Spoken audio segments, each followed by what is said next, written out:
जय हिंद दोस्तों, स्वागत है आप सभी लोगों का एक बार फिर से तैयारी कर लो चैनल में। और हम यहाँ पे आज देखेंगे कृष्ण भक्ति संबंधी विभिन्न संप्रदायों में मुख्य भेद, और देखेंगे कि किस तरह से संप्रदाय निरपेक्ष के कवि हैं, जहाँ पे हम मेन जो देखेंगे वो मीराबाई और रसखान के बारे में देखेंगे।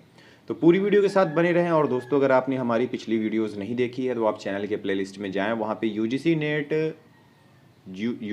JRF TGT PGT जून 2022 के नाम से प्लेलिस्ट है, वहाँ पे जाके आप उन्हें देख सकते हैं। जैसा कि दोस्तों एग्ज़ाम का नोटिफिकेशंस ये कह रहा है कि जो अपडेट आया है यूजीसी नेट JRF के एग्ज़ाम्स के लिए, वो ये है कि जुलाई में एग्ज़ाम्स होने हैं।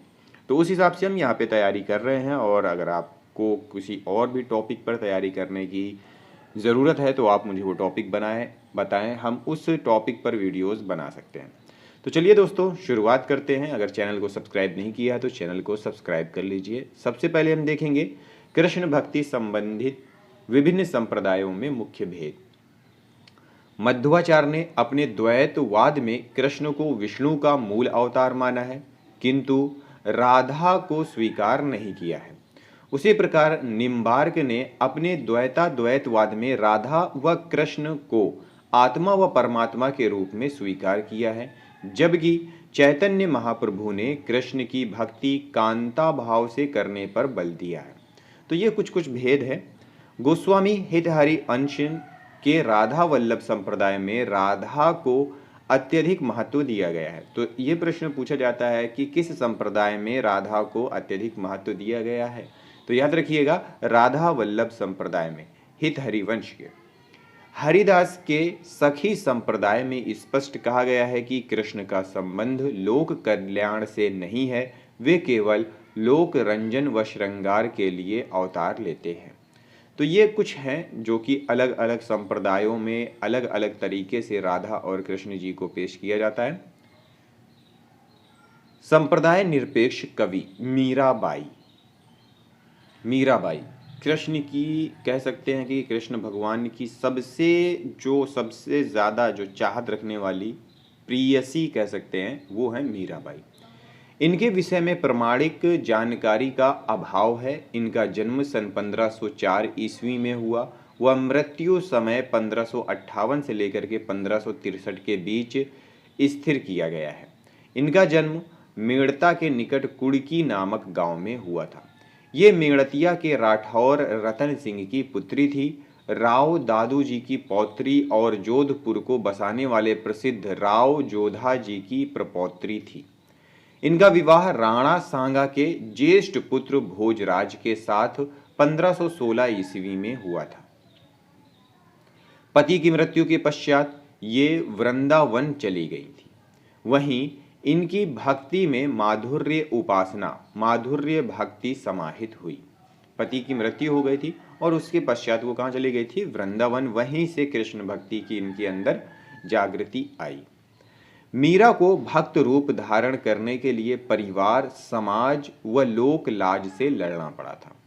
वृंदावन में मीरा की भेंट चैतन्य मत के शास्त्र प्रणेता जीव गोस्वामी से हुई थी। वृंदावन से ही वह द्वारिका चली गई।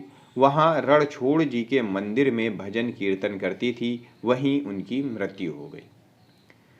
रैदास को मीरा का गुरु माना जाता है। रैदास जी को मीराबाई का गुरु माना जाता है। मीरा के काव्य की भाषा सामान्यतः राजस्थानी मिश्रित ब्रज है। उनके पदों में गुजराती भाषा का पुट है। खड़ी बोली व पंजाबी का प्रभाव भी उनके काव्य में मिलता है। इनके पद विविध राग रागनियों में बद्ध हैं। उनके प्रेम भाव में सामान्य मानवीय मर्यादा है। उनकी प्रेम साधना में स्वकीया का भाव है। उन्होंने मतलब मीराबाई ने कृष्ण का स्मरण गिरधर नागर के रूप में किया है। भक्ति का शास्त्रीय स्वरूप भी उनके काव्य में मिलता है। श्रृंगार वर्णन में वियोग की प्रधानता है। इसके अतिरिक्त शांत रस की भी व्यंजना हुई है। मीरा ने कृष्ण की कल्पना पति या प्रेम के रूप में की है। इनके पदों को 3 भागों में बांटा गया है: लीला, विनय और व्यक्तिगत अनुराग। नाभाजी, ध्रुवदास, व्यास जी, मलूकदास आदि भक्तों ने मीरा का गुणगान किया है। तुलसी से पत्राचार के विषय को शुक्ल जी ने प्रमाणिक नहीं माना है। 84 वैष्णवन की वार्ता में मीराबाई को वल्लभाचार्य की शिष्या न होने के कारण अपशब्द कहे गए हैं। इनकी रचनाओं में केवल स्फुट पद, जो कि मीराबाई की पदावली नाम से प्रकाशित है, प्रमाणिक माने जाते हैं। तो मीराबाई ने कृष्ण जी का जो स्मरण किया है वो एक पति के रूप में किया है। उनका जो श्रृंगार वर्णन भी उन्होंने प्रस्तुत किया है, वियोग के बारे में भी उन्होंने बहुत कुछ अपनी रचनाओं में, पदों में प्रकट किया है। फिर आते हैं रसखान। रसखान 1533 ईस्वी से लेकर के 1618 ईस्वी, 1533 जन्म और 1618 इनकी मृत्यु। अधिकतर विद्वानों ने इनका जन्म स्थान पिहानी, हरदोई माना है। कुछ विद्वानों ने प्रेम वाटिका के आधार पर दिल्ली छोड़कर गोवर्धन धाम जाने के उल्लेख से इनका जन्म स्थान व प्रारंभिक निवास दिल्ली अथवा उसके आसपास माना है। इनका मूल नाम सैयद इब्राहिम था। विजयेंद्र स्नातक इसे सही नहीं मानते। प्रसिद्ध है कि इन्होंने गोस्वामी विट्ठलनाथ से दीक्षा ली थी।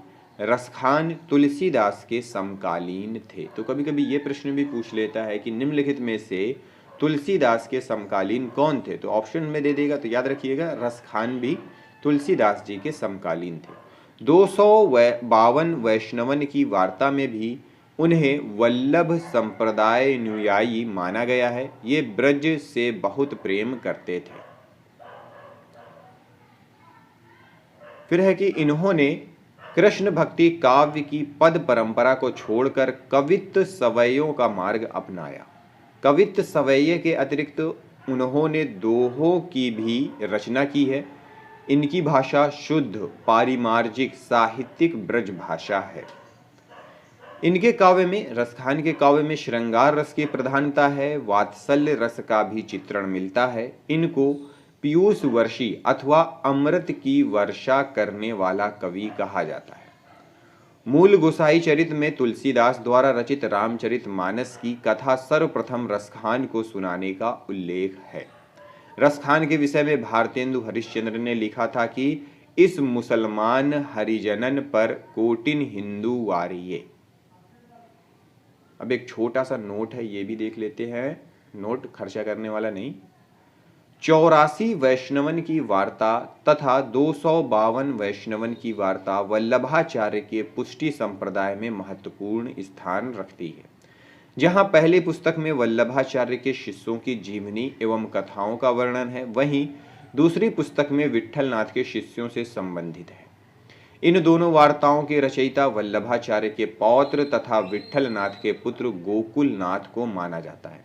हालांकि अधिकांश विद्वान 252 वैष्णवन की वार्ता को गोकुलनाथ की रचना नहीं मानते हैं। आगे देख लेते हैं इन्हीं दोनों की प्रमुख रचनाएं। यहाँ पे संप्रदाय निरपेक्ष कवियों की प्रमुख रचनाएं दी हुई हैं, जिसमें मीरा और रसखान का नाम है। तो मीराबाई की जो रचना है वो गीत गोविंद की टीका है। गीत गोविंद की भाषा टीका। नरसिंह जी का मायरा इनकी रचना है। नरसिंह जी की भक्ति से संबंधित पद है इसमें, और राग सोरठा संग्रह है, ये एक पद संग्रह है। फिर इनकी कुछ फुटकल पद हैं। स्फुट पद कृष्ण भक्ति परक पद हैं, मीरा की पदावली नाम से जो कि प्रकाशित हुए हैं। इनकी अन्य रचना है राग गोविंद, मलार राग, सत्य भामा नारूषणम, मीराम की गर्बी, रुक्मणी, मंगल। अधिकांश विद्वानों ने इन सभी रचनाओं के बीच केवल मीरा की पदावली फुटकल पद को ही प्रमाणिक माना है। भाषा राजस्थानी मिश्रित ब्रज, गुजराती भाषा का पुट, खड़ी बोली व पंजाबी का भी प्रभाव है। पद विभिन्न राग रागनियों से बद्ध है। फिर है रसखान का नाम। रसखान, सुजान रसखान इनकी रचना है। स्फुट पदों का ये संग्रह है। इसमें 181 सवैये, 17 कवित्व, 12 दोहे, 4 सोरठे, कुल 214 छंद हैं। वर्ण विषय है भक्ति, प्रेम, राधा कृष्ण की रूप माधुरी, वंशी मोहिनी व कृष्ण लीला। फिर है दान लीला, इनकी रचना है रसखान की दान लीला। 11 छंदों का लघु पद प्रबंध है। प्रसिद्ध पौराणिक प्रसंग का राधा कृष्ण संवाद के रूप में चित्रण किया गया है। फिर है अष्टयाम, कई दोहों के अंतर्गत श्री कृष्ण के प्रातः जागरण से रात्रि शयन तक की दिनचर्या की क्रीड़ाओं का इसमें वर्णन किया गया है। भाषा जो है वो शुद्ध पारिमार्जिक व साहित्यिक ब्रज माधुर्य व प्रसाद गुण से लैस है। फिर है प्रेम वाटिका, 1614 ईस्वी, 53 दोहों की लघु कृति है। रसखान की ये अंतिम कृति है। राधा कृष्ण को मालिन माली मानकर प्रेम के गूढ़ तत्वों का इसमें निरूपण किया गया है। तो दोस्तों ये था हमारा आज की वीडियो का जो टॉपिक था हमने पढ़ा, जिसमें मीराबाई और रसखान के बारे में देखा। मिलते हैं अगले टॉपिक में अगली वीडियो के साथ। इस वीडियो को देखने के लिए बहुत